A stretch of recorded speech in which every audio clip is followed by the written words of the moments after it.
News. Hello, welcome to OS with me, Carney Sharp. It's good to have your company. Now, we're continuing our coverage of workers across the world who have been striking due to the rise in the cost of living. Today, we'll hear from transport workers. Here in the UK, thousands of rail workers have started nearly a month of industrial action. But in the United States, Congress voted to prevent a strike by railway workers, with the government saying it could potentially devastate the US economy. We'll hear from a train conductor and a track maintenance worker in the country who both wanted to join in the national strikes before they were stopped from going ahead. Johnny Walker is a freight train conductor in Washington, D.C., and Deven Mentz works on track maintenance in North Dakota. They've been speaking to my colleague, James Reynolds. You'll first hear from Johnny describing his typical working day. Well, here in the United States, I'm on the extra list, which is an on-call list where I work 6 days a week, 311 days a year. I will get a phone call at all hours during the day, night, weekends, whenever my 6 days are, and I get a 2-hour call to go to work on a train all day. What I do is I put the train together, I take it apart, basically hustling cars around the yard, putting them together, and then I'll go deliver local goods and services to the power plants, to the customers on our route here in southern Maryland and Washington, D.C. here on the East Coast of the United States. Right, we've talked about the train. Let's move on with Deven to the track. Deven, you work on track maintenance in North Dakota. Do you describe your job for us, please? Yeah, so I'm a maintenance of way worker is what they call us. The train crews, like Johnny probably calls us, maintenance in the way. we fix the tracks, and you know, anything that has to do with the actual track itself and the subgrade. We also build the bridges, we build the buildings and maintain all these things as well. So a typical day is, you know, changing out a rail. The railroads, they run on railroad tracks, and we change out those rails when they're broken. And so, you know, we go out there when it's negative 50, we go out there when it's 120 degrees above. You know, we work in every single weather issue that we have in any degrees, anytime they need us, basically. Deven, it sounds a physically exhausting and strenuous job. How's your physical health? Well, I'm younger, thankfully, and I try to take care of myself as best I can by working out and just generally staying healthy. But yeah, look, there's a lot of guys who go on disability. That's the reality with this line of work. A lot of guys don't make it till retirement, and even if they do make it till retirement, the average age is like 18 months or something after retirement. They pass away due to cancer or other health issues. Is that something you think about in your own life? It is.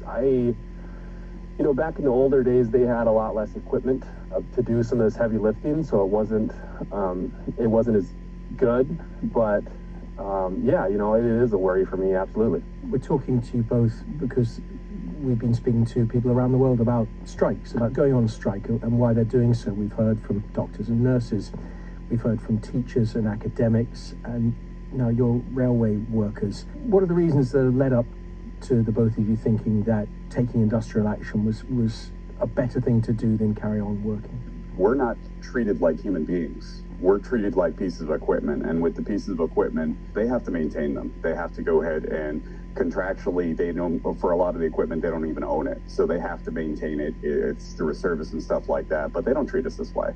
We're only as good until they're ready to go ahead and furlough us. And that was a common thing in both of our industries. This time of year, business would slow down, track work would slow down and stuff like that, and we'd be on the street. And sometimes, depending on how big our terminal was, we could be working here for 10 years and still every winter we'd be furloughed. So it's go, go, go. We always refer to it as feast or famine, but I've never been invited to the feast yet. I'm barely making ends meet for some of the times that I'm working. Last year I made $63,000 working full time, and it's not the big money that the news media is trying to put out there for what we have to do. Like Deven said, we usually have a 2-year lifespan after we retire with 30 and 60. And that's no life to lead, especially the way that they're putting us now. Deven, your thoughts on leading up to that decision to strike? Yeah, look, a lot of our members are just upset at the whole situation. Fortunately, I do have a little bit better of a schedule than our brothers and sisters that are on the trains. We have a basically 8 to 5 schedule. That being said, we work a lot of overtime because of the drastic cuts that they've made. So they call us in at all hours, like I had said, for some things. And that's kind of always been a thing. But just as lately, it's gotten far worse. They expect more. They expect to do more with less. That's their big motto now, it seems. And, our members, they wanted to strike because they're upset with the work environment that we work in right now. Congress voted down the strike. Well, with our economy the way that it is, we understand that we keep our nation running, but only 45% of our freight comes across the railroads. So that's not even the majority. It's disheartening to see, and I mean, it's not the first time and won't be the last time, but it's disheartening to see that our collective bargaining and our rights to be able to say no more are taken away by people's greed. I want to get people stuff to market and such like that for Christmas. I want to make sure that people are taken care of. I want to make sure coal reaches the power plant and the lights don't shut off. But I don't need it at my expense. On the 2nd of December, when the contract was forcibly ratified and the ink is starting to dry, I come to work every day. I will call the dispatcher. I will call my yard office. I'll say, I'm here. I'm prepared to die for the economy. And that's it. That's all I'm good for. I'm too important to be able to leave for any amount of time, including for sickness. But, I'm not important enough to be able to have enough people to go ahead and fill everything. My work has tripled, and my pay went from $400 a day to $264 a day. And it just keeps getting worse. And our new hires, they're not staying.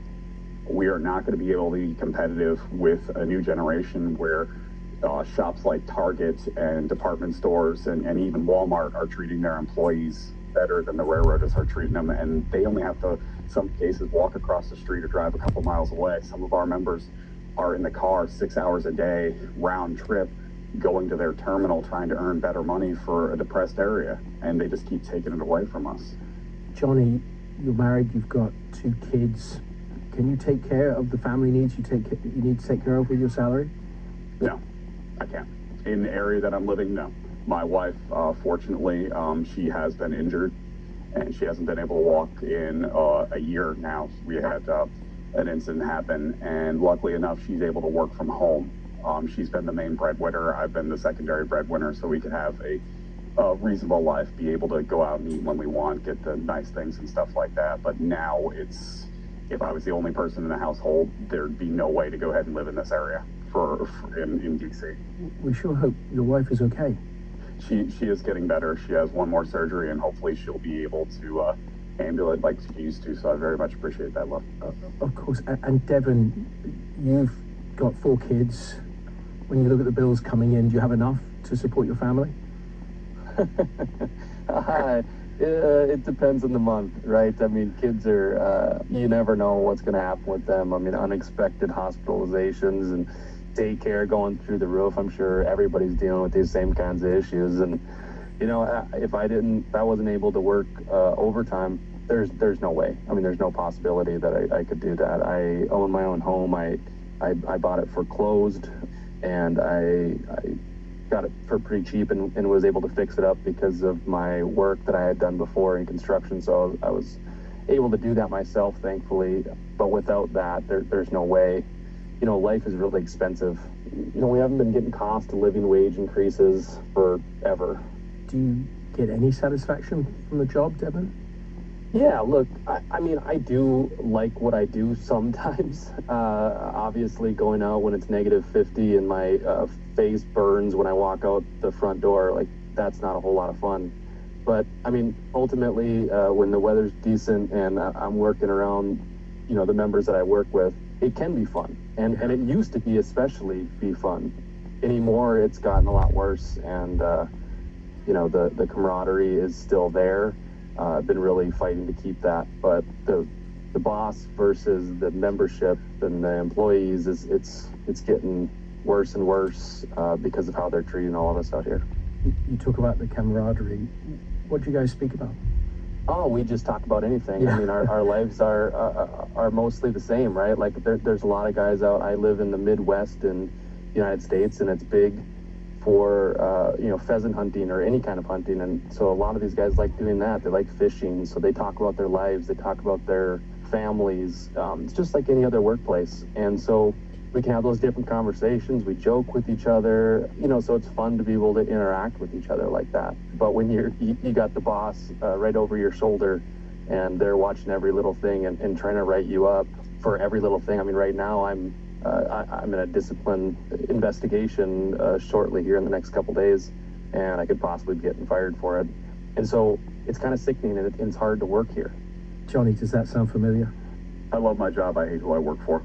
And there's no other place that I can go ahead and go. I mean, my job has afforded me to be able to tour with the Cockney Rejects when they were in town. I was able to take time off, be able to watch Ipswich Town football games, because I work off shift, or West Ham United, So it took me a second to catch up. You're talking about the English football teams. Yes, absolutely. Yeah, no, I was thinking, really? Are you really talking about Ipswich Town? Yeah, my friends that are listening from across the pond, they wouldn't have forgiven me without, putting that plug in there. So, but I love what I do. I mean, I'm able to go to work in the clothes that are on my back, looking like the road warrior or looking homeless or something like that. And then now I'm lucky enough that the union has been able to send me back to school, and I can leave and find something else. But I love being here, and I love fighting for my brothers and sisters and fellow workers. When you say the union sent you back to school, what are you studying? I actually got my degree in business management and labor studies. I'm going back currently and finishing up a paralegal studies degree, and I plan to go to law school. And the union has encouraged me to want to work for the railroad as opposed to be forced to work for the railroad. If I didn't have a union, my choices in my hometown were prison, work at the prison, get on the dole, as you say, or get out. So I joined the military, and as a matter of fact, I served with your rifles when they did temporary assignment duty over here. So I'm very proud of that. A question to you both, which I've asked to other people this week. When you meet someone, you don't know them, they don't know you, and they ask what you do, and you talk about your job, how do people normally respond? I mean, everybody knows a railroader. That's kind of the joke, is everybody does, whether they know it or not. Once they find out, it used to be, I've been out here for about 11 years, and it used to be where people would say, oh, wow, that's a really great job. That's great pay, great benefits. And I'd go, yeah, it's pretty good. It's pretty good. And then, over the last couple of years now, it's gone, oh, that's a rough job. Man, how is it? And it's weird how much that's changed in just the short time that I've been here on the railroad.